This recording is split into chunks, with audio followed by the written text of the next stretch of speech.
सभी को नमस्ते जी। सबसे पहले आज के महापर्व महाशिवरात्रि की आप सभी को बहुत सारी शुभकामनाएं। ये पर्व आपके जीवन में नई खुशियां, नया उमंग और कुछ बोध और जानकारी लेकर आए, ऐसी मैं कामना करता हूं। आज ये महाशिवरात्रि का पर्व है। कई लोगों ने पूरे दिन आज व्रत रखा हुआ होगा, कुछ खाया पिया नहीं होगा या पानी पी के अपना काम चलाया होगा। वैसे व्रत के नाम पे आदमी ना खाता ज्यादा है, ऐसा देखा गया। कुछ अच्छी अच्छी चीजें भी ज्यादा खाता है और खाता भी ज्यादा है।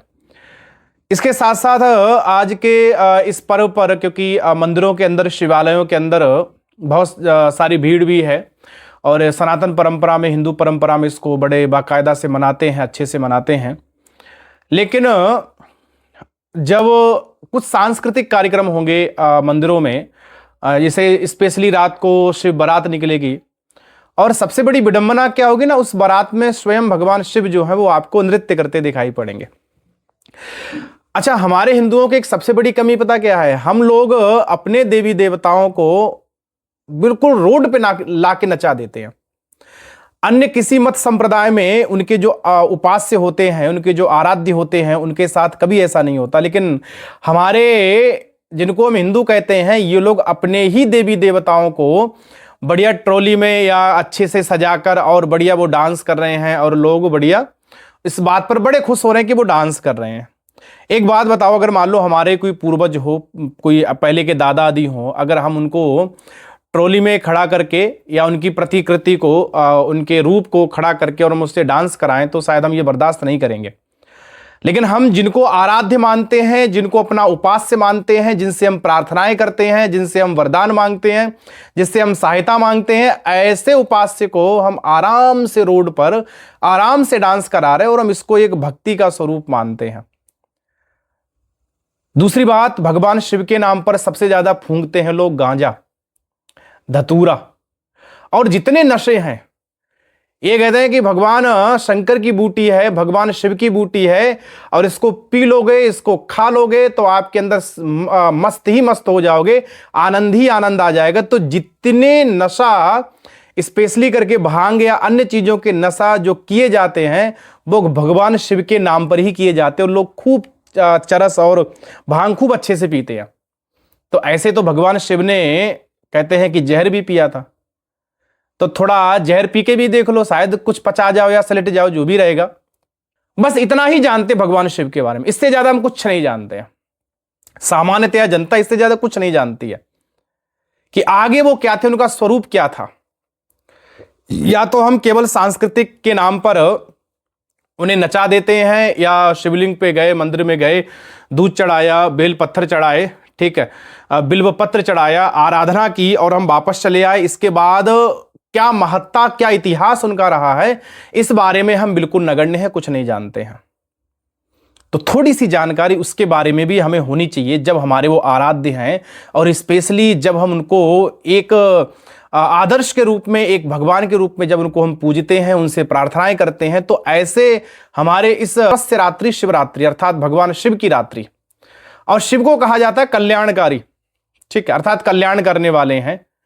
जब शिव की प्रतिमा हमारे सामने या शिव के एक आदर्श को रखा जाता तो वहां यह कहा जाता कि जो संहारक है, जो सारी की सारी सृष्टि का विनाश करने वाला है, वो शिव है। लेकिन याद रखिएगा, जहां विनाश होता है वहीं विकास होता है। इसलिए कहा कि जो कल्याणकारी है वो शिवरात्रि है, ये रात्र कल्याणकारी है, ठीक है। तो शिवु कल्याण अर्थात जो आपको कल्याण कर दे वही शिव है, वही कल्याण करने वाले भगवान शिव हैं। और इनके बारे में कहा जाता है, जैसे जब हम व्याकरण शास्त्र की परंपरा की बात करते हैं तो यह कहा जाता है कि एक कथानक है, एक कथानक कहा जाता है कि महर्षि पाणिनि के अष्टाध्यायी के जो प्रत्याहार सूत्र हैं, जो प्रत्याहार सूत्र हैं वो भगवान शिव के डमरू से निकले, ऐसा बताते हैं, ऐसा कहा जाता है।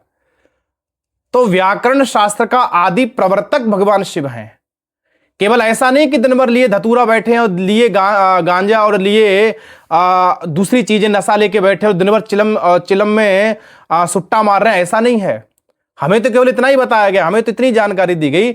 लेकिन आदि प्रवर्तक अगर व्याकरण शास्त्र का माना जाता है तो भगवान शिव को माना जाता है, जिसको हम शैव परंपरा कह देते हैं, माहेश्वर सूत्र कह देते हैं। वो एक अलग बात है कि वो माहेश्वर परंपरा थी कैसी, वो सब अलग बात है।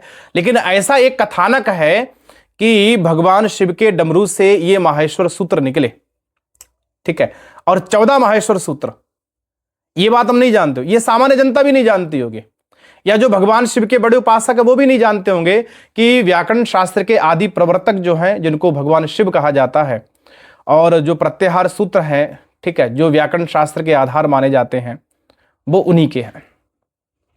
और वो जो प्रत्याहार सूत्र हैं अ इ उण रिल रिक ए ओंग ऐ औ च हय वरट लण यम गणनम जवय गडधस जब गडधस खप छट थ चट तव कपय शशर हल, इस प्रकार से उनका जब हम पाठ करते हैं तो कुछ लगता है कि हाँ कुछ ऐसा है। मैंने कहा आदि योगी, आपने देखा होगा हमेशा योग की अवस्था में हमें जितने भी फोटो या जो कुछ मिला हमेशा योग की अवस्था में मिला है। तो आदि योगी भी भगवान शिव को माना जाता है कि आदि योगी जो है वो भगवान शिव है, ठीक है। तो इतना हम नहीं जानते। अच्छा, इससे हमें कोई लेना देना नहीं है कि वो आदि योगी हैं, वो व्याकरण शास्त्र के प्रवर्तक हैं, वो सारी दुनिया के संहारक हैं। बस इतना पता है कि वो गांजा भांग धतूरा खाते हैं, इसलिए हम खाएंगे।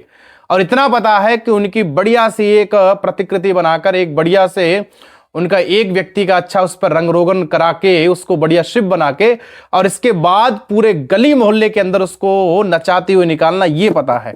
ये हमारी समाज की सबसे बड़ी दुर्दशा है, जहां हम अपने उपास्यों को, अपने आराध्यों को इस प्रकार से समाज में तमाशा बना के रखते हैं। ये तमाशा कोई अन्य संप्रदाय या अन्य मत मजहब वाले आपको ऐसा तमाशा करता नहीं दिखेंगे जैसा हम करते हैं। तो हमें ये जो कुप्रथा है ना, आपको बारात निकालनी, शौक से निकालिए, एक शानदार व्यक्ति को बैठाइए, शानदार वेशभूषा में बैठाइए, लेकिन उससे तमाशा मत कराइए। ये हमारे आराध्यों का उपहास्य का विषय हो जाता है। जिनको हम आराध्य मानते हैं वो हमारी ये उपहास्य का विषय हो जाता है। और एक शब्द बड़ा बवाल चला था, जिसको कोटद्वार में जो मोहम्मद दीपक हो गया, वो जो दीपक लड़का था, बाबा शब्द को लेकर, भोले बाबा, शिव बाबा, हनुमान बाबा, पता नहीं कहां कहां के बाबा, कैसे बाबा, मतलब अच्छे खासा नाम है, उस नाम को हमने बिगाड़कर अपने हिसाब से रख लिया बाबा, ठीक है। किसी भी शास्त्र में, किसी भी परंपरा में, किसी भी भगवान के लिए, सनातन की परंपरा में, किसी आराध्य के लिए, किसी देवता के लिए बाबा शब्द का प्रयोग ना किसी शास्त्र में है, ना किसी पुराण में है, ना महाभारत में है, ना रामायण में है, ना अन्य ग्रंथों में है। लेकिन हमारी इच्छा से फिर भी बाबा, पीर बाबा तक समझ आता है कि वो पीर बाबा है, ठीक है। क्योंकि बाबा शब्द अगर आप बनाओगे ना, तो बाबा शब्द पहले से ही फारसी का है। इसकी चर्चा फिर हम कभी अगले वीडियो में करेंगे। तो बाबा शब्द तो अपने आप में फारसी का, लेकिन हमने अपने सारे देवताओं को, सारा आराध्यों को, जिनसे हमें ये बनता है कि यहां बाबा लगाया जा सकता, विष्णु बाबा तो नहीं कह सकते, पर शिव बाबा खूब चला, ठीक है, हनुमान बाबा, बजरंग बली बाबा, ठीक है, और सिद्ध बली बाबा कोटद्वार वाले। तो ये सब चीजें जो हैं, ये हमारे समाज की अज्ञानता है, जिसको हम जानते नहीं और ना जानने की कोशिश करते हैं। कोई जनाने को बैठे तो उसे गरियाने लग जाते हैं। ये सारी की सारी चीजें हमारे समाज में एक गलत परंपरा को जन्म देती हैं। इसलिए परमपिता परमात्मा से प्रार्थना है कि ये जो शिवरात्रि है ये कल्याण करने वाली हो और हम सभी का कल्याण करे। हम सभी इस वास्तविकता को जाने, समझे और दूसरों को जनाएं। नमस्ते जी।